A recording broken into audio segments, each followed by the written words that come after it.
How to make color in Infinite Craft. Hello everyone, welcome to our channel. Let's see how we can do it. For this you will have to bring earth on your board. After that you need to add water to it and it will give you plant.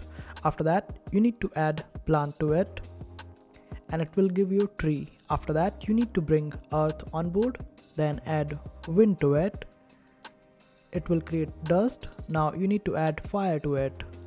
It will create ash. Now we need to add this ash on tree and we get pencil. Now we need to add ash. Let me find ash over here and here it is. Add on pencil. You get crayon. Now add water to your crayon and this is how you get color. I hope this video was helpful. Make sure to hit that like button and also subscribe to our channel for more helpful videos.